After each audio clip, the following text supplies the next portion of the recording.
अस्सलाम वालेकुम व्यूअर्स, आप देख रहे हैं मेरा यूट्यूब चैनल। मैं हूँ यशमीन जमाल। आज के व्लॉग में बात करेंगे दो इम्पॉर्टेंट इश्यूज़। एक तो जो कुछ 5 अगस्त 2019 को हमारे पड़ोसी मुल्क की तरफ से किया गया, जिस तरीके से आलमी कवानीन की धज्जियाँ उड़ाई गई और कश्मीर के स्पेशल स्टेटस को एब्रोगेट किया गया, उसी को लेकर आज सुप्रीम कोर्ट का उनकी सुप्रीम कोर्ट का एक और फैसला आया है। उसके हवाले से बात करेंगे। साथ ही साथ कुछ अपनी सुप्रीम कोर्ट से जुड़े मामला भी, मिलिट्री कोर्ट्स में ट्रायल हो सकता है, सिविलियंस करके नहीं। ट्रायल के क्या वो होंगे, मामलात होंगे। हमने कल के व्लॉग में भी बात की थी कि क्या जो है वो ओपन ट्रायल हो कि नहीं हो, वो बात तो कहीं चल रही है। लेकिन एक इख्तलाफ जो है बेंच फॉर्मेशन को लेकर सुप्रीम कोर्ट के अपने अंदर से सामने आया, तो कुछ उसके हवाले से भी बात करेंगे। जो इंडियन सुप्रीम कोर्ट वाला मामला है, उनके चीफ जस्टिस की तरफ से वर्डिक्ट का एक हिस्सा पढ़कर सुनाया गया। जो आर्टिकल 370 है उनके कॉन्स्टिट्यूशन का, वो कश्मीर को स्पेशल स्टेटस जो है वो ग्रांट करता था। और उसकी वजह से बहुत सारे कवानीन ऐसे थे कि जिसकी इम्प्लीमेंटेशन के अंदर या उन कवानीन या वो जो कुछ ऐसे रूल्स या कुछ ऐसी बेस लाइन थी कश्मीर के अंदर, जिसके अंदर जो भारतीय रियासत है वो बराह रास्त ना मुदाखलत कर सकती थी, ना उनको लेकर कोई फैसले कर सकती थी, क्योंकि कश्मीर को एक स्पेशल टेरिटरी या एक स्पेशल स्टेटस जो है वो हासिल था आर्टिकल 370 के तहत, जो कि 5 अगस्त 2019 को भारतीय जनता पार्टी बीजेपी यानी मोदी सरकार ने जो है उसको एब्रोकेट किया, रिवोक किया आइन के उस जो है वो आर्टिकल को। और ये कहा जाए कि कश्मीर का स्पेशल स्टेटस जो है वो अब खत्म हो गया और कश्मीर जो है वो एक किसी भी और रियासत की तरह हमारी रियासत है। लेकिन किसी भी और रियासत की तरह कश्मीर में इलेक्शंस और वो सारे मामला जो हैं वो अभी तक नहीं हुए।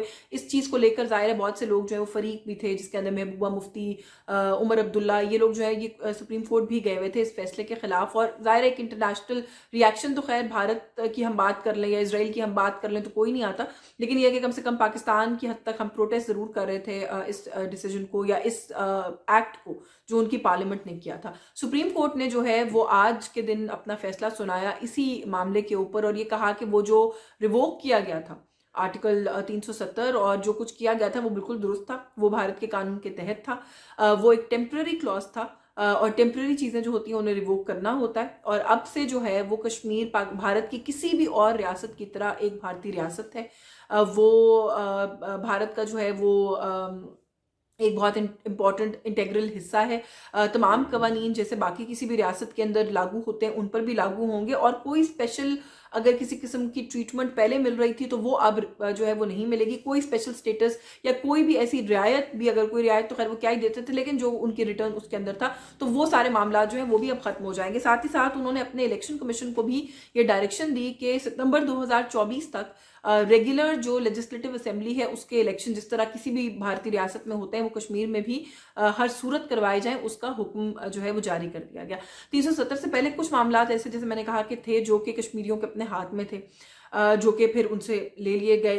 एब्रोगेशन के बाद जो है वो कोई भी भारतीय शहरी कश्मीर के अंदर जाके ज़मीन खरीद कर वहाँ का मुकम्मल परमानेंट रिहायशी बन सकता है। और ये एक ऐसी चीज़ है जो कि एब्रोगेशन से पहले भी हम बार बार कह रहे थे कि भारत जो है वो कश्मीर की डेमोग्राफी यानी कि जो उनकी आबादी का तनासुब है उसको बिगाड़ने की कोशिश कर रहा है, डेमोग्राफी तब्दील करने की कोशिश कर रहा है। मुसलमानों की और जो ओरिजिनल कश्मीरीज हैं उनसे ज़्यादा वहाँ पर सेटलर्स को बसाना चाहता है, ताकि ये बात भी साबित की जा सके कि वो एक हिंदू मेजॉरिटी एरिया नहीं है, मुस्लिम मेजॉरिटी एरिया नहीं है, वो एक हिंदू मेजॉरिटी या बैलेंस्ड इलाका है जहाँ पर दोनों की तादाद जो है वो लोगों की बराबर है। और इस तरह से लोगों को ला के कश्मीर में बसाया जा रहा था। 370 के एब्रोगेशन के बाद तो लीगली ये काम शुरू हो गया कि वहाँ पर ज़मीन खरीदी जा सकती है और आप अपने आप को एक परमानेंट जो है वो रेजिडेंट डिक्लेयर कर सकते हैं इंडियन ऑक्यूपाइड कश्मीर का। वो कहते हैं जी कि कोई ऑक्यूपेशन नहीं, अब वो हमारी रियासत का हिस्सा है। तो ये एक कंसर्न है जो हमें ज़ाहिर है, उसको लेकर हम हमेशा पहले भी आवाज़ उठाते रहे हैं। आज के दिन भी मजम्मत की गई है हमारी हुकूमत की तरफ से भरपूर अल्फाज में।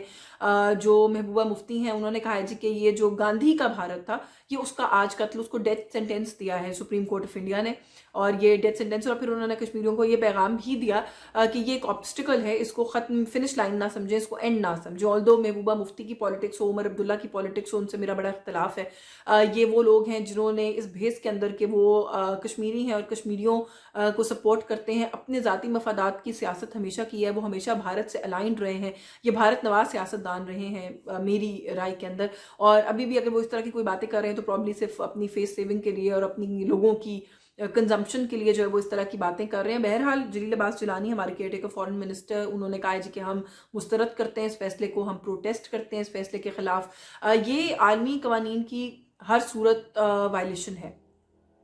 इसराइल दिन दहाड़े जो है वो ऑन एन एवरेज, आज मैंने कहीं पे पढ़ा कि 5 घंटों में 3 जो है वो मासूम सिविलियन औरतें जो है वो कत्ल हो रही हैं, शहीद हो रही हैं फ़लस्तीन के अंदर। इसराइलियों के हाथों पूछने वाला कोई नहीं है।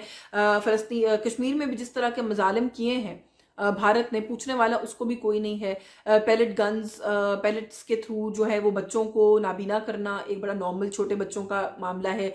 कहीं से पता लगे कि कोई आवाज़ उठने वाली है या कोई है जो उठ के खड़ा हो सकता है, एक पोटेंशियल थ्रेट नज़र आती है उनकी शहादतों का सिलसिला। कोई घर कश्मीर में ऐसा नहीं है जहाँ से उन लोगों ने अपने बच्चों के, अपने घर के बड़ों मर्दों के, अपने बाप के, अपने शोहरों के जनाजे ना उठाए हों।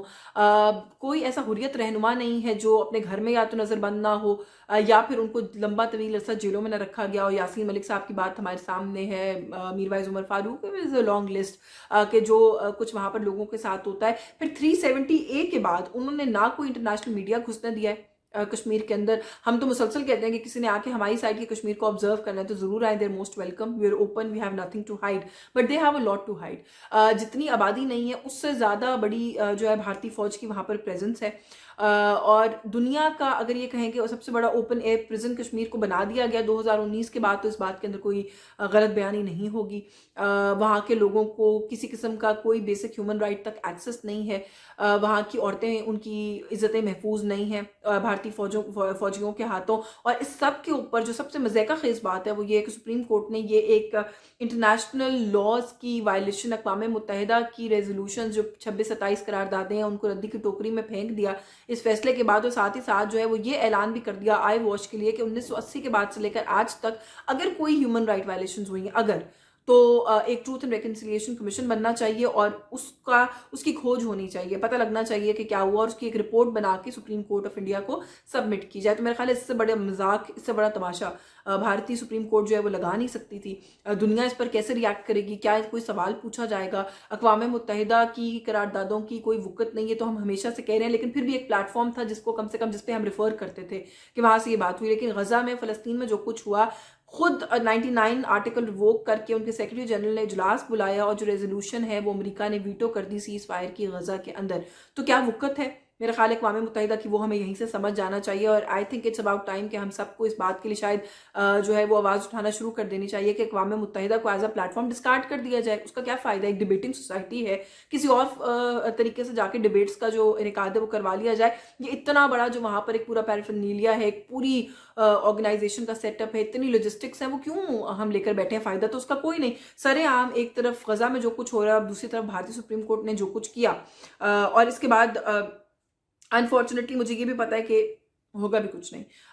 ना पहले कुछ हुआ था ना अब कुछ होगा। पहले भी मेरा ये ख्याल था कि पाकिस्तान का जो रिएक्शन है वो नाकाफ़ी था, और अभी भी जो रिएक्शन है मेरा ख्याल है वो नाकाफ़ी है। बट लेट्स सी कि इंटरनेशनल कम्युनिटी इसको कैसे रिएक्ट करती है। आखिर में थोड़ा सा मैं क्योंकि मिलिट्री कोर्ट्स के हवाले से और जो बेंच उसके लिए पहले बना, जो डिसीजन वर्डिक्ट आया, मैं उस पर तफसील से व्लॉग्स कर चुकी हूँ। सिविलियंस को ट्राई होना चाहिए कि नहीं होना चाहिए, नल एंड वॉइड किया सुप्रीम कोर्ट के 5 रुकनी बेंच ने कि नहीं किया जा सकता सिविलियंस का ट्रायल मिलिट्री कोर्ट्स के अंदर। और उस चीज़ की अब अपील सुनने के लिए जो बेंच फॉर्म किया गया है वो 6 रुकनी है। 6 रुकनी बेंच नहीं होना चाहिए। कुछ माहिर कानून ये ऑलरेडी राय दे रहे थे, लेकिन अब हमने देखा कि जो सेकंड मोस्ट सीनियर जज हैं सुप्रीम कोर्ट के अंदर, जस्टिस एजाजुल एहसन, उन्होंने एक खत लिखा। उन्होंने कहा जी कि 7 दिसंबर को 4 बजे जो है वो हमारी मीटिंग हुई थी honourable chief justice of Pakistan की चेंबर के अंदर, जिसके अंदर ये बात तय पाई थी कि इन ऑर्डर ऑफ सीनियरिटी एक तो जो जजेस हैं वो जो अपील सुनने वाला बेंच है उसके अंदर बैठेंगे। इन केस अगर उनमें से कोई ड्रॉप आउट करता है तो फिर जाहिर है जो नेक्स्ट सीनियर हैं उनकी तरफ हम जाएंगे। और दूसरा ये कि क्योंकि एक 5 रुकनी बेंच था तो अब एक 7 रुकनी बेंच होना चाहिए जो इसको सुने। वो ये कहते हैं जी कि उसके बाद जो मिनट्स ऑफ द मीटिंग है मैं उनका भी इंतजार करता रहा, वो भी मुझ तक नहीं पहुंचे। वो सुप्रीम कोर्ट ऑफ पाकिस्तान की वेबसाइट के ऊपर जरूर अपलोड हुए लेकिन मेरा सिग्नेचर नहीं है उसके ऊपर, ना मुझे इन्फॉर्म किया गया।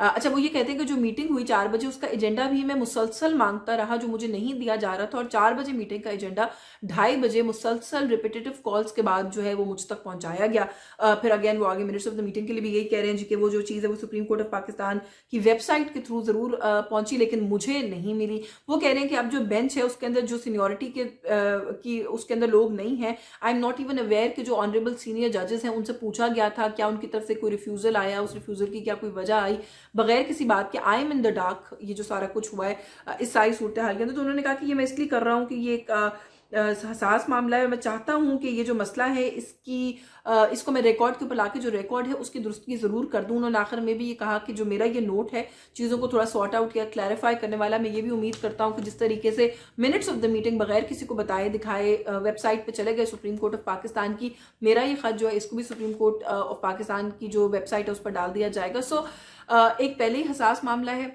उसके अंदर पहले ये सवाल किया जा रहा था कि चीफ जस्टिस हिमसेल्फ क्यों नहीं है उस बेंच का हिस्सा, ये इससे भी बड़ा बेंच हो सकता था, ये बिगर बेंच क्यों नहीं है। उसके ऊपर जस्टिस एजाजुल एहसन का ये खत आना मेरा ख्याल है कि एक ऑलरेडी कंट्रोवर्शियल एक ऐसा मामला जिसके ऊपर क्लैरिटी की ज़रूरत है। सुप्रीम कोर्ट के अपने अंदर से पहले से एक रिफ्ट जो है वो निकल के सामने आ गई है, तो फिर मजीद क्लैरिटी किस चीज़ पर आएगी और कैसे आएगी, God knows. I really hope कि ये मसला जो within the supreme court हम देख रहे हैं कि कुछ डिवीजन कह लीजिए या कोई तनाव कह लीजिए, जो ट्रायल की जो ऑन एयर गया था, लाइव गया था, हियरिंग्स गई थी, उनके बाद भी लोगों ने कहा था I hope this gets resolve, क्योंकि ये बात चीफ जस्टिस ऑफ पाकिस्तान खुद भी बार बार कह रहे हैं कि उनको इस बात का इदराक है कि इस मुल्क में स्पीडी जस्टिस की बहुत सख्त ज़रूरत है। तो अगर आप इस तरह की चीज़ों में फंसे रहेंगे तो फिर स्पीडी जस्टिस जो है वो फिर शायद कोई दूर का ख्वाब जो है बनकर रह जाएगा। आज के इस व्लॉग में बस ये, कुछ आपको ये कंटेंट पसंद आया हो तो मेरे चैनल को सब्सक्राइब कीजिए, मेरी वीडियो को लाइक कीजिए, मेरे कंटेंट को शेयर कीजिए। Thank you so much.